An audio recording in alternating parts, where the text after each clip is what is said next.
Bismillahirrahmanirrahim.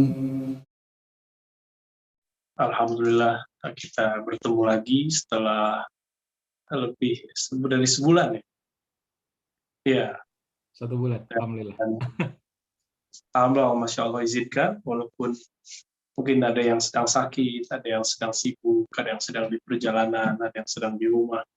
Semoga semua aktivitas kita diridhai oleh Allah Subhanahu wa Ta'ala, dan teman-teman yang sudah diberikan semoga tambah kuat keimanannya, perjuangan Ahlussunnahnya.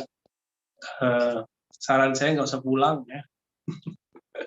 Berjuang di sana, siapa tahu termasuk bagian dari hadis Nabi bahwa Ar-Rum itu ditaklukkan dengan takbir.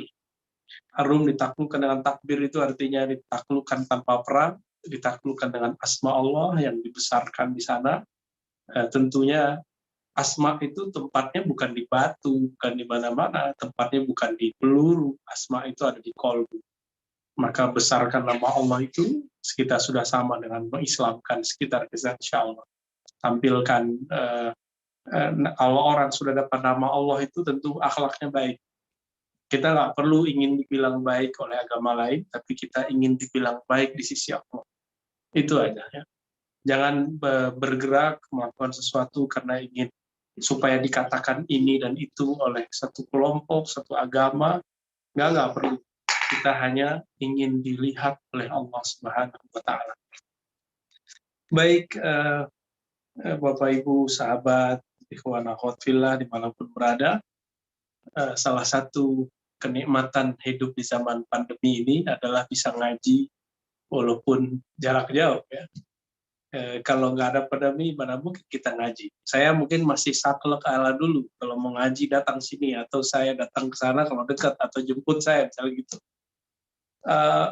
Tapi alhamdulillah pandemi ini membuat struktur hidup itu berubah, cara ngaji juga berubah, dan semoga ini tidak mengurangi hikmah dan kekhidmatan kita ngaji ya.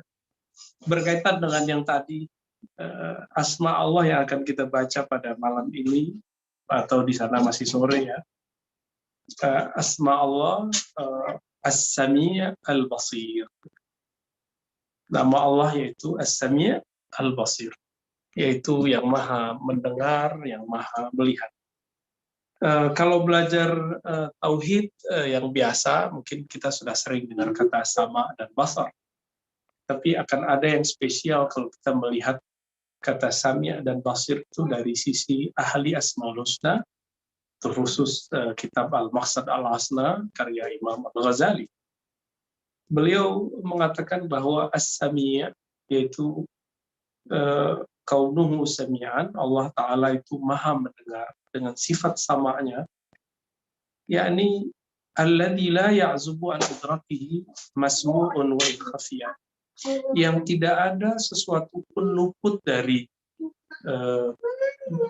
sifat mendengar Allah Ta'ala, objek yang bisa didengar, wa in khafiyah, meskipun objek tersebut tersembunyi menurut kasat mata kita. Karena Allah Subhanahu wa Ta'ala bisa mendengarkan yang zahir, bisa mendengarkan yang batin. Kita ini sebenarnya adalah manifestasi terkuat, terlengkap Allah Ta'ala, dan kita juga diberikan sisi yang zahir, diberikan juga sisi yang batin. Seharusnya kita belajar dari Allah Ta'ala bahwa Ia mendengarkan yang zahir, juga mendengarkan yang batin. Nah, lalu Imam Ghazali mengatakan fayasma'u sirra wan najwa. Iya, Allah Ta'ala mendengarkan yang sir, yang rahasia, ataupun orang yang berbisik. Bal ma huwa adaq, bahkan yang lebih lembut, lebih halus daripada itu, lebih tersembunyi dari itu.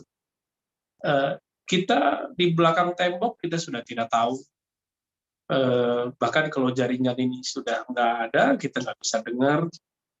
Tapi Allah Ta'ala tembus ya. Maka kalau dulu di zaman Nabi, zaman para ulama-ulama terdahulu, sebelum ada alat-alat canggih seperti zaman sekarang, bagaimana detailnya pendengaran dan penglihatan Allah itu disebutkan, yakni yudrik tabiban namlah as-sauda ala sakhrati as-samma fil lailatil zulama. Jadi Allah itu bisa mendengarkan geraknya semut hitam di batu yang hitam lega di malam yang tiada rembulan gitu. Jadi Allah bisa dengarkan gerak. Kenapa?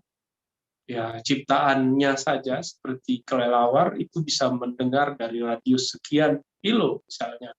Apalagi Allah Subhanahu wa taala. Jarak itu bagi Allah tidaklah penting karena Allah dekat, tidak berjarak ya.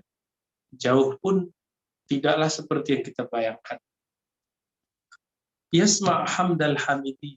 Kenapa saya tadi mengatakan di awal, ayo tunjukkan kita sebagai orang yang sudah mendapatkan pancaran asma itu, kita berjuang bukan karena ingin dipuji, dihargai. Maka kalau makan nanti dikit, ya sabar-sabar aja Pak Giri, Pak Anas ya. Kita pasti dikata-katain orang. Dan saya hampir tiap hari menerima itu sekarang. Ya. Baik di sosial media saya ataupun ya umum. Tapi alhamdulillah karena Allah didik kita melalui guru-guru, kawan-kawan yang mereka mengerti noda hitam di kolbu, lalu menghantam itu, membersihkan itu, kita udah biasa aja. Itu dengan izin Allah tentunya. Jadi kita berbuat bukan supaya dianggap benar oleh kelompok seberang juga. Jadi seperti misalnya Pak Geri, Pak Anas sedang memperjuangkan aswaja. Bukan juga supaya selain aswaja mengakui kita, nggak perlu. Kita menjelaskan salah versi kita yang kita punya sanad, bukan berarti supaya salafi pun terima kita, nggak perlu. Ya. Kita berbuat ya karena kita tahu kita berbuat untuk siapa, yaitu untuk Allah Subhanahu wa taala. Saya sering bercerita dan mungkin pernah bercerita juga di media ini sebelumnya. Dulu saya punya Syekh Bashiri Abdul Mukti yang saya antar setiap kali beliau ngajar di Darussunnah dengan mobil dulu, Allah yarham Pak Kiai Ali Mustafa Yaqub. Setiap kali selesai ngajar saya antar karena saya jadi musyrif asistennya beliau waktu itu. Dalam mengantar itu saya tanya, Syekh selain di UIN, Darussunnah ngajar di mana aja? Ya, beliau kemudian cerita ngajar di Libya. Lalu saya kaget, Syekh, di Libya kan orang-orang pakai jenggot, antum nggak pakai jenggot? Lalu beliau menjawab dengan bahasa Arab yang fusha, La utilu lihyati illa lillah, tabaraka wa ta'ala.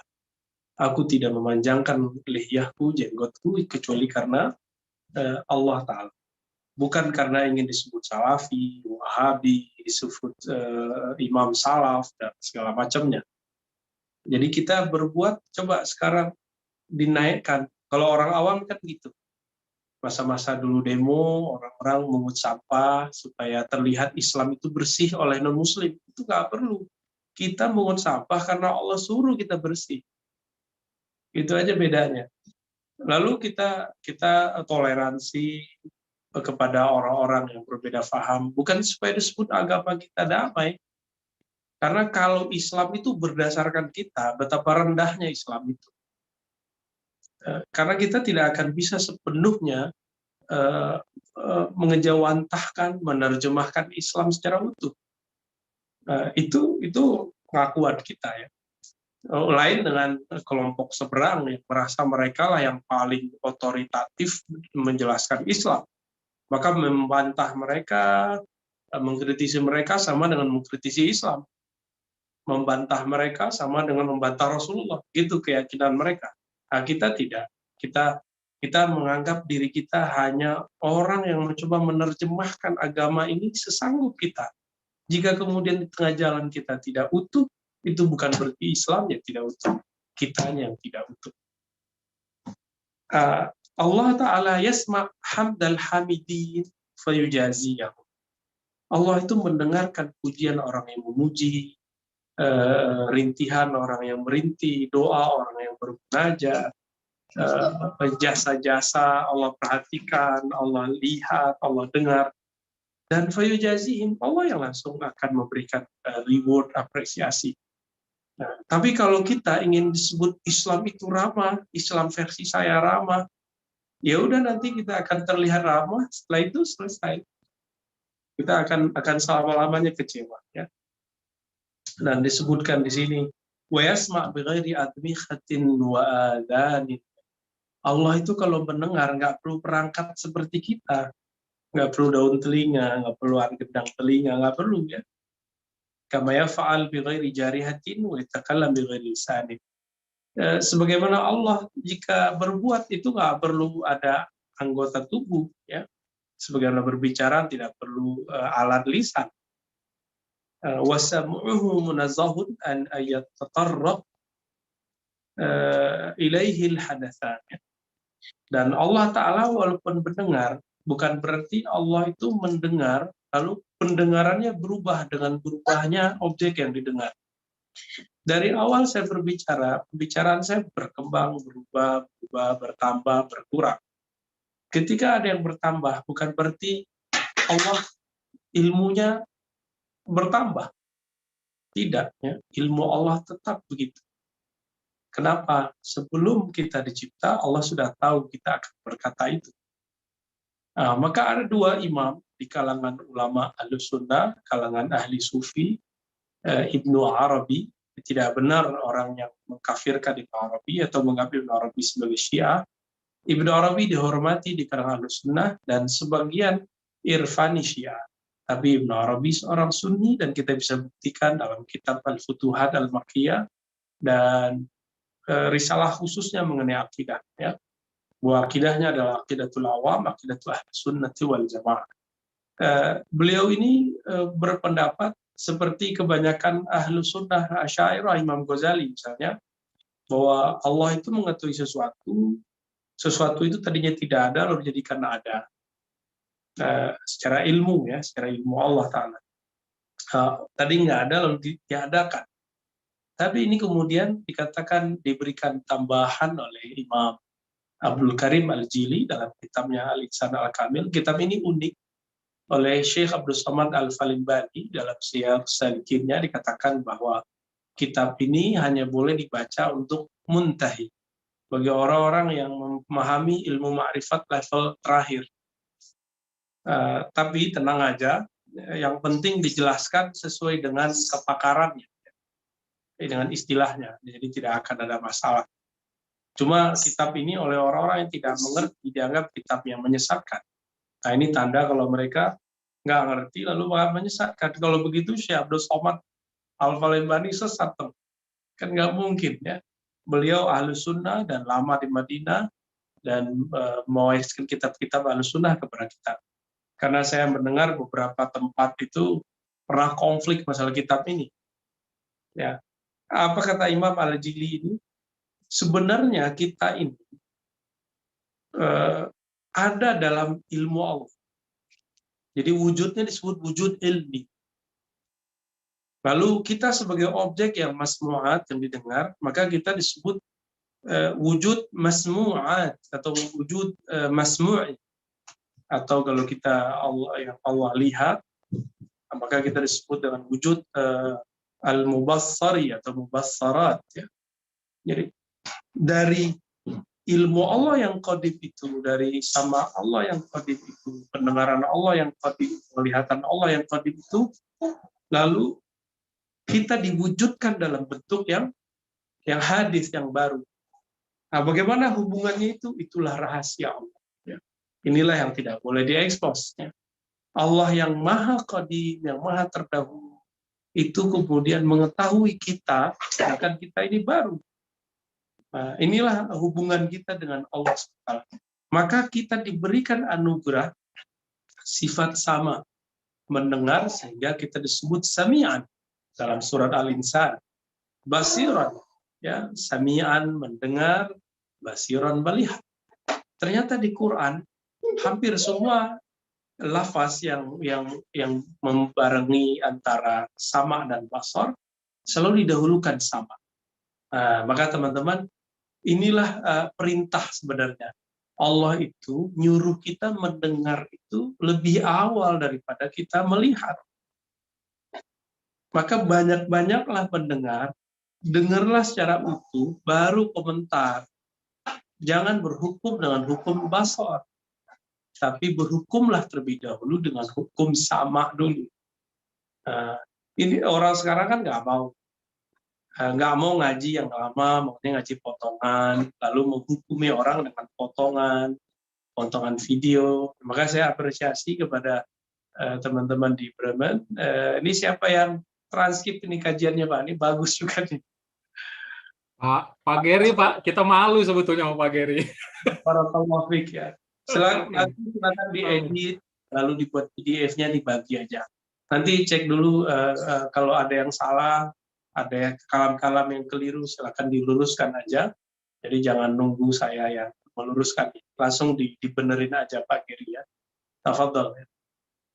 Dan kalau mau dicetak, cetak aja, nggak perlu konfirmasi ke saya. Ya, yang penting kalau ada kalam yang tidak benar di situ tolong diluruskan ya. Baik, jadi Allah Subhanahu Wa Taala ketika objek yang didengarnya, yang dilihatnya ini berubah, bergerak, itu bukan berarti Allahnya berubah. Nah, inilah perdebatan dulu antara Ahlus Sunnah dengan Ibnu Sina. Ibnu Sina ini mengatakan bahwa Allah Subhanahu Wa Taala seperti Mu'tazilah, yasma, dan yang mendengar itu zatnya Allah, gitu, bukan sifat sama. Kalau Ahlus Sunnah itu Allah mendengar dengan sifat mendengar, dengan sifat sama. Kalau bagi Mu'tazilah tidak, Allah mendengar bizat, dengan zatnya. Ini versi Mu'tazilah. Yang lucu itu versi Ibnu Taimiyah. Ibnu Taimiyah itu menyebut istawa, di Quran kan nggak ada istilah istawa bizatihi. Ya, Ibnu Taimiyah buat bid'ah baru itu, istawa bizatihi, istawa dengan zatnya. Yanzilu bizatihi, Allah turun ke langit dunia dengan zatnya. Jadi ini kesamaannya dengan Mu'tazilah dengan penyebutan zat. Bedanya Mu'tazilah narok kata zat itu ketika meniadakan sifat ma'ani yang 7 itu, lalu ada beberapa Mu'tazilah yang tidak ya. Sedangkan Ibnu Taimiyah untuk sifat fi'liyah, sifat perbuatan seperti istawa, nuzul ya. Giliran ma'iyah wa huwa ma'akum aina kuntum, itu dia balik lagi seperti akidah Ahlus Sunnah yang lain. Dia bersamamu dimanapun kamu berada, kata Ibnu Taimiyah dalam akidah al-wasitiyahnya, yang bersama itu adalah ilmunya. Nah ini kan lucu, giliran istawa bersemayam zatnya, tapi giliran ma'iyah bersama, kebersamaan, padahal lafaznya jelas huwa kan dia seharusnya zatnya dong. Kenapa Ibnu Taimiyah itu kemudian tidak konsisten dengan pendiriannya? Kita nggak tahu, Ibnu Taimiyah sudah wafat. Ya. Lalu dia menyebut itu sebagai tafsir. Padahal itu bagi kita sudah ta'wil. Maka pendek kata, sebenarnya Ibnu Taimiyah sendiri tidak menolak ta'wil seperti Ahlus Sunnah yang lain. Dia cuma beda istilah sama kita. Ya. Itu kalau mau sunuzon nama Ibnu Taimiyah. Rahmatullah alaih. Ya. Nah, kembali kepada Samia ya. Allah Subhanahu Wa Taala, mohon maaf nih masih batuk-batuk.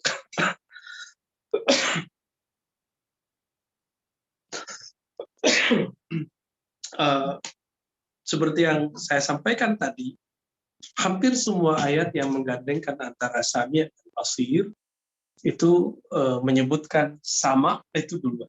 Bismillah.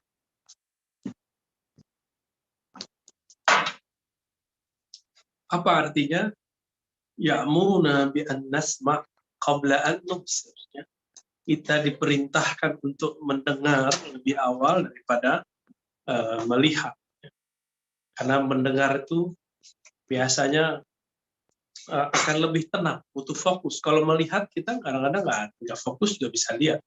Tapi kalau mendengar itu nggak bisa kecuali kita fokus. Lalu beliau mengatakan lil 'abdi min haitsil hasi hizun fi sam'i hazzun fi sam'i lakinnu qasirun fa innahu la yadriku jami'al masmu'at.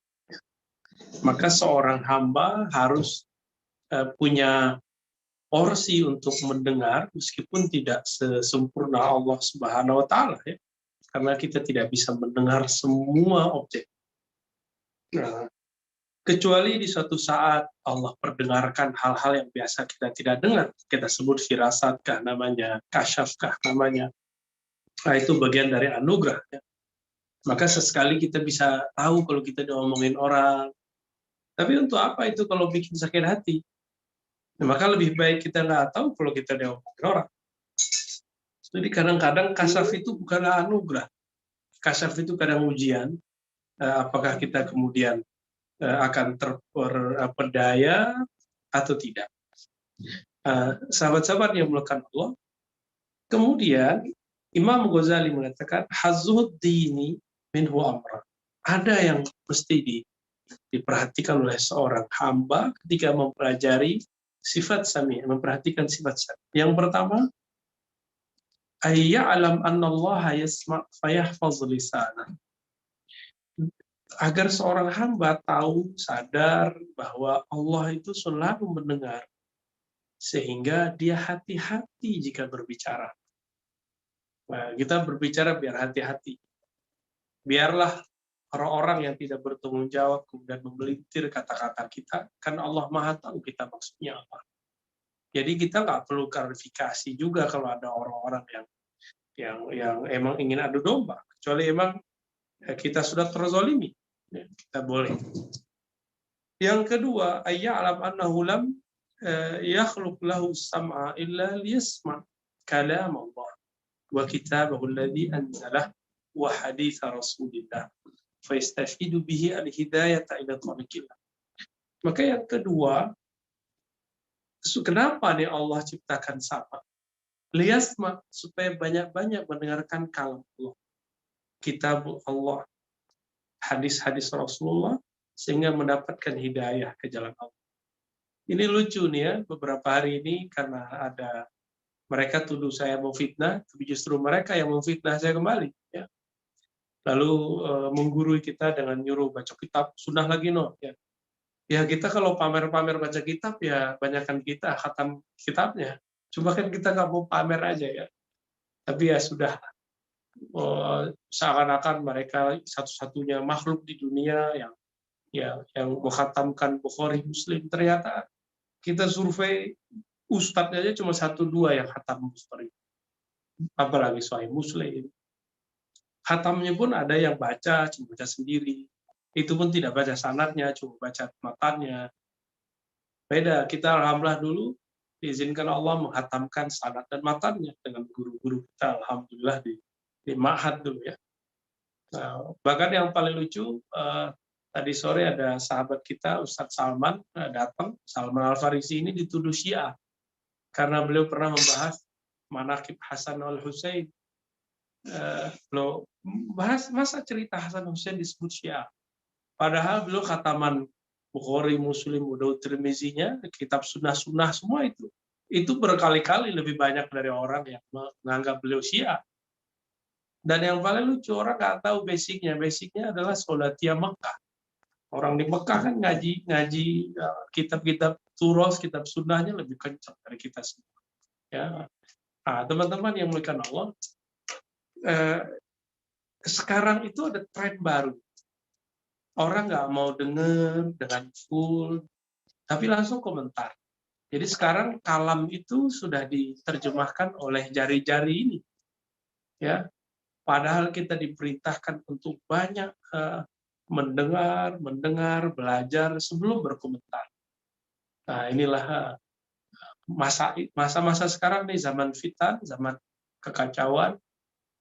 Jangan kemudian terpancing. Jadi walaupun misalnya antum senang kajian saya, lalu kemudian saya dihujat orang, jangan juga terpancing lalu menganjing-anjingkan mereka. Ya, tolong jaga juga kalau mau counter dengan cara yang ahsan, yang baik. Atau ustadz kita siapapun yang lain yang lagi dibully, dikata-katai, kita nggak usah membalasnya seperti mereka membalas kita. Ya, ya macam-macam lah. Ya, kita nggak perlu meneraka-nerakakan mereka. Dan yang paling sedih itu apa? Mereka itu nggak pernah mau mengakui mereka ini tidak bersanad. Ya. Akhirnya apa? Menganggap sanad kita ini bukan ke Nabi Muhammad. Padahal tulisannya jelas Nabi Muhammad. Dan mereka menganggap sanad kita ini ke Abu Jahal. Ini kan berbahaya. Dia sama aja mengatakan Nabi Muhammad Abu Jahal. Tapi kita nggak akan menyamakan itu. Karena kalau menyamakan jadi kafir, nah kita nggak akan nyamain.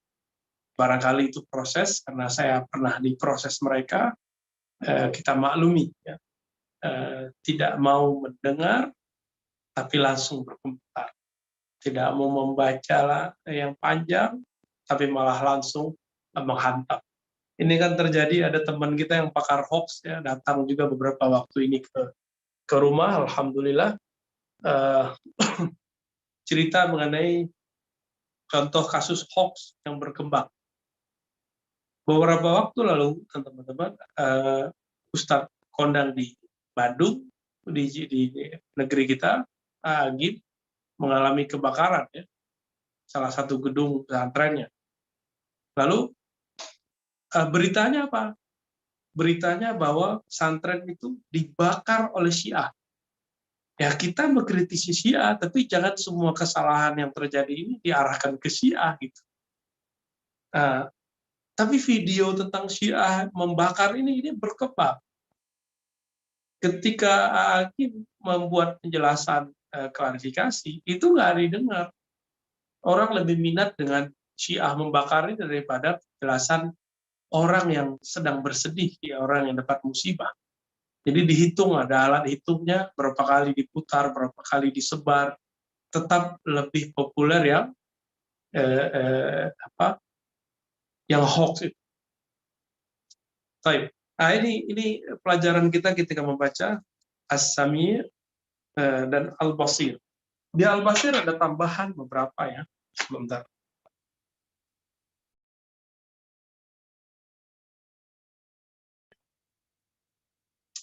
Ya, Al-Basir kalau di kitab alladzi yusyahid wa yara hatta la ya'zub anhu ma tahta tsara.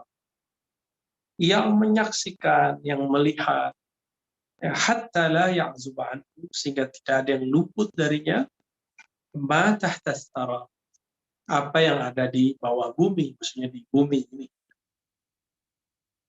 Wa ibsaru wa aidan munazzahun an ayyakuna bihadaqatin wa ajfan. Sebagaimana sama Allah tidak dengan telinga, daun telinga, gendang telinga, berkalam nggak mesti pakai bibir dan lisan, gigi, nggak perlu pakai kerongkongan.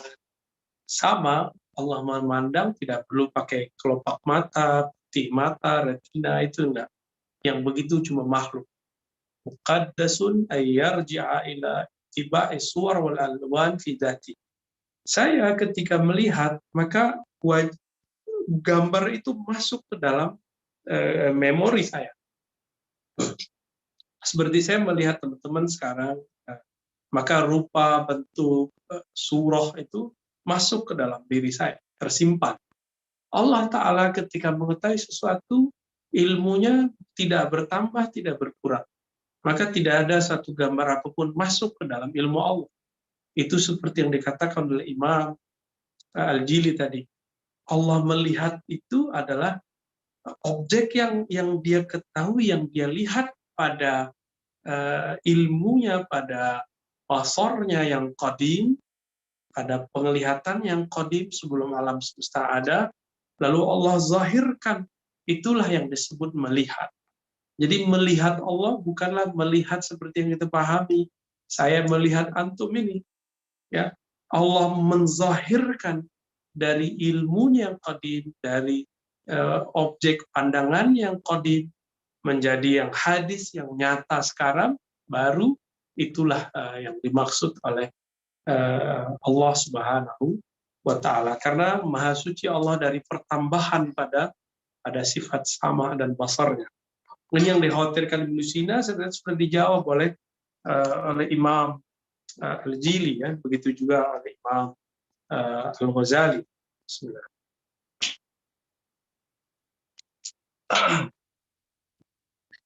Lalu kemudian dikatakan di sini bahwa hazzul abdi, apa tugas atau porsi kita ketika memahami nama Allah Al-Basir.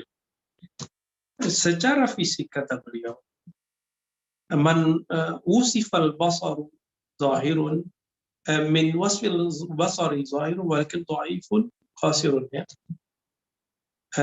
إذ لا يمتد إلى ما بعد ولا يتغل إلى باطن مقربة بل يتناول الظاهر ويقصر عن الباطن والسرائر. Hamba seperti kita yang disifatkan dengan basar yang zahir, tetap saja kita punya kekurangan. Kita kalau melihat suatu objek dari jauh, itu kelihatan kecil dan kelihatan detailnya. Maka sama-sama aja teman-teman, sekarang itu ujian kita bukan melihat alam yang di luar, tapi alam yang ada di genggaman tangan kita itu, yang bernama handphone, smartphone. Maka coba hati-hati ketika memandang sesuatu di sana, jangan terpancing. Kalau antum melihat sesuatu yang buka aurat, itu dosa sendiri. Ya, tanggung jawab sendiri di hadapan Allah. Tapi jika kemudian melihat sesuatu yang tidak benar, lalu kita kemudian mengomentarinya dengan tidak benar, men-share-nya dengan tidak benar, ini dosanya lebih banyak. Dosanya lebih besar di sisi Allah Subhanahu wa taala. Maka kita harus tahu kurangnya pandangan ini. Lalu gimana caranya? Mendengar. Tanyalah kepada ahlinya dan segala macamnya, ya. Lalu dikatakanlah beliau, aya'lam annahu khalaqal basar liyanzura ilal ayat wa ila ajaibil malakuti was samawat fala yakunu nazruhu illa ibratan. Supaya kenapa Allah taruh nih kita punya sifat memandang. Yang memandang itu teman-teman, itu bukanlah mata ini sebenarnya, ini cuma alat. Tapi ada satu power, energi yang Allah berikan, anugerahkan kepada kita dari basarnya Allah Ta'ala, pancaran basarnya Allah Ta'ala itu Allah berikan kepada kita. Supaya apa? Liyanzur ilal ayat. Supaya memperhatikan kepada tanda-tanda Allah Subhanahu Wa Ta'ala di alam semesta dan keajaiban malakut was samawat, ya. Alam malakut dan alam langit, minimal langit dunia dulu, ya. Sehingga tidak memandang kecuali ada ibrah. Inilah yang dikatakan dalam Al-Quran, afalam yanzuru ila sama fawqahum kaifa banainaha wa zayyanaha wa ma laha min furud. Apakah mereka tidak memandang kepada kolong langit, nggak ada tiangnya, tapi bisa kami bangun, gitu kata beliau, ya. Maka ada satu riwayat dari Sayyidina Isa disebut dengan Israiliyat.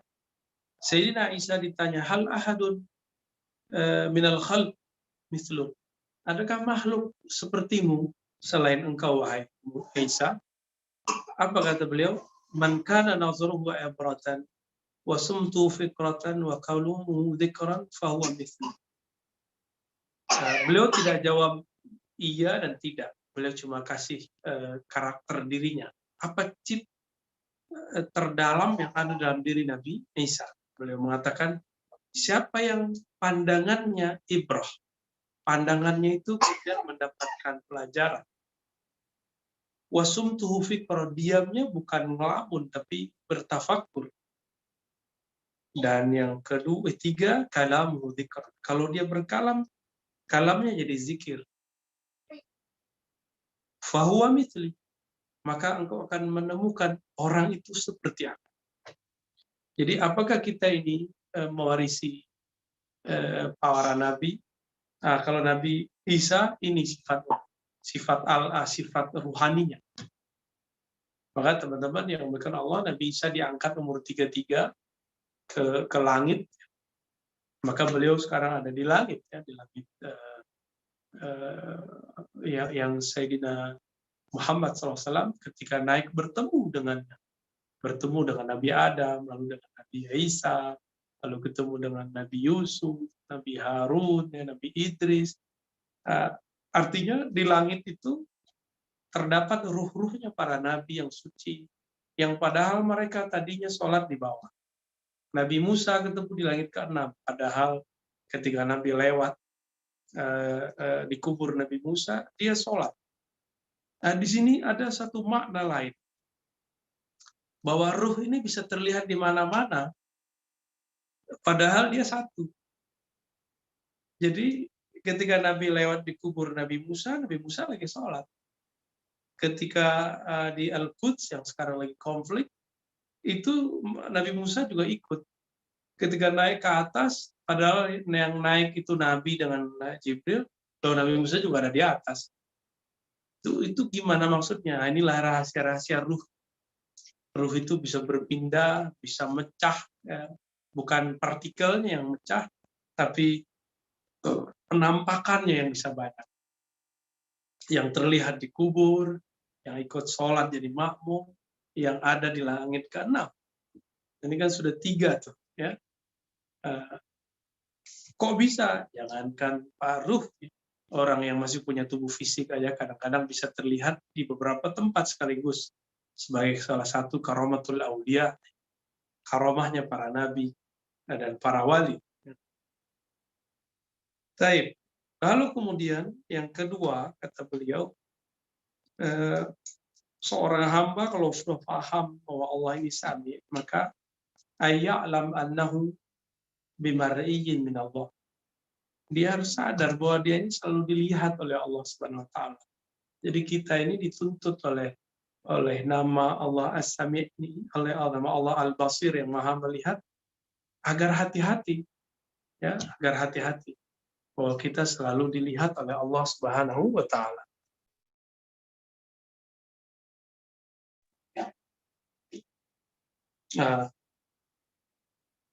Fala yastahin binazrihi ilaihi wattila'ihi alaihi.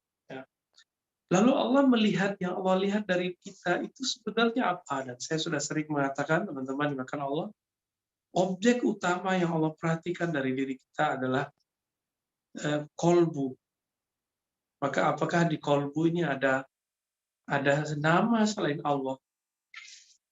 Ada noda-noda hitam yang membuat nama-nama itu tidak bisa tertulis di sana atau tidak terbaca? Jika iya, tugas pertama kita adalah melakukan taubat qalbiyah, taubat qalb. Kebanyakan taubat kita baru taubat jasadiyah. Ya. Kalau jasadiyah mungkin teman-teman dosanya nggak banyak, mungkin dosa saya yang lebih banyak. Tapi taubat qalbiyah, siapa yang sering melakukan? Nah, inilah taubatnya para wali, para nabi. Nah, kita orang yang biasa seperti kita ini, kalau ingin menjadi luar biasa, mulailah setiap hari, setiap malam. Coba malam ini sebelum tidur, tobatnya tobat qalbiyah, tobat kolbu. Karena Allah memandang ke kolbu kita, dan kita merasa, ya Allah, di kolbuku masih ada selain Engkau. Di kolbuku masih ada noda hitam bernama keinginan, cinta dunia, obsesi duniawi. Bahkan kita menginginkan surga aja itu nggak pantas kalau Allah lihat. Walaupun Allah biarin. Gitu ya. Itulah sebabnya kenapa ada orang yang ibadah sepanjang umurnya secara zahir, tapi batinnya tidak pernah merasa dilihat Allah dan tidak pernah membersihkan kolbunya. Apa yang terjadi? Saat sebelum dia wafat, dia berubah. Keluarlah semua noda hitam itu, berzahir dalam dirinya, pada zahir dirinya, dan akhirnya yang terjadi, dia kemudian berkata-kata yang tidak baik, berkalam yang tidak baik, amalan selama ini itu cuma palsu, dan dia meninggal dalam kekejian itu. Ya. Nah, ini yang tidak dipahami oleh kelompok Mu'tazilah, dan mereka menolak hadis ini. Padahal hadis sahih diriwayatkan oleh Ibnu Mas'ud dan dikumpulkan oleh Imam Bukhari dan Muslim. Nah, teman-teman yang bukan Allah, apa namanya ini? Merasa dipandang oleh Allah. Nah, ini yang disebut dengan muraqabah. Muraqabah, ya, merasa dipandang oleh Allah, merasa dilihat oleh Allah. Muraqabah ini ada yang diperoleh dengan hasil riyadhah, mujahadah, ya, berlatih. Ya, ini yang dilakukan oleh ahli-ahli thariqat sufi.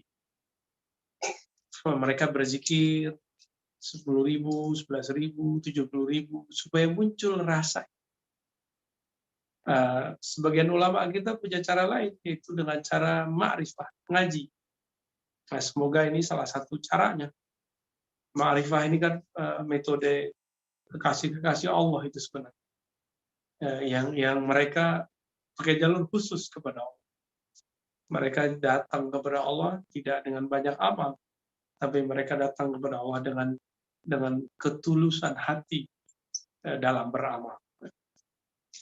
Nah, dengan ini kalimat Sami' dan Basir inilah puncak daripada semua tarekat ketika merasakan, dipandang dan memandang Allah Subhanahu wa Ta'ala.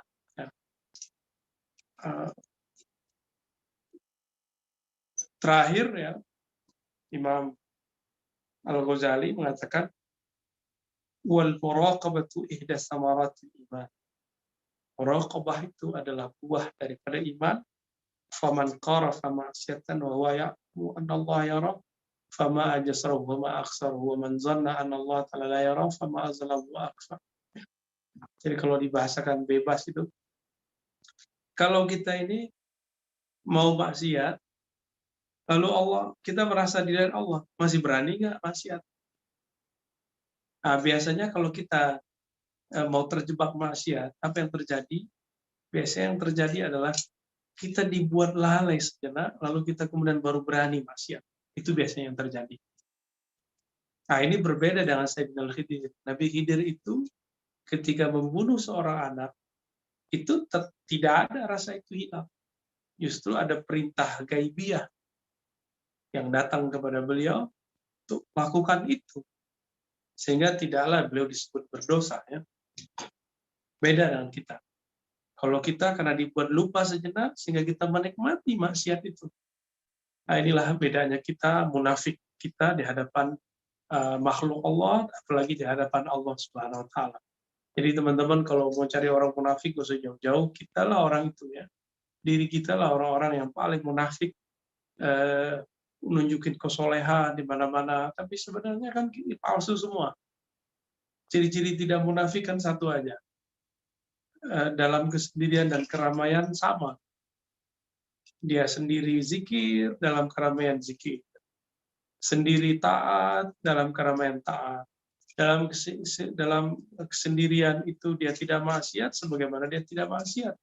Ini kan lawan kita semua. Kita berbeda dengan itu semua. Maka teman-teman, Allah tahu semua itu.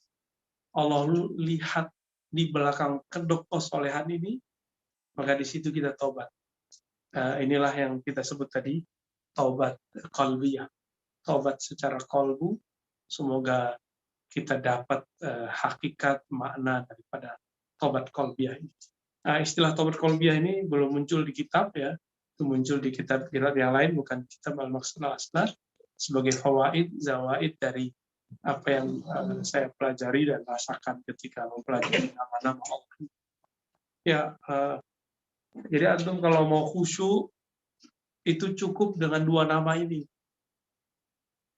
Mau muncul rasa takut cukup dengan dua nama ini. Kalau ingin meninggalkan maksiat cukup dengan dua nama ini. Jadi nggak usah jauh-jauh pelajari nama Allah yang lain. Ya, atau belajar ilmu aneh-aneh. Nggak perlu. Pelajari hakikat nama ini lalu baca Allahu hadiri, Allahu syahidi. Allah sangat maha melihat, Allah selalu hadir, Allah selalu menyaksikan apa yang aku lakukan. Nah, itu nanti akan membuat hijab-hijab qalbu kita mulai kemudian memudar, muncullah kemudian pandangan-pandangan hakikat, insya Allah. Oke, saya kembalikan ke Pak Geri, Pak Anas, tafadhol ya.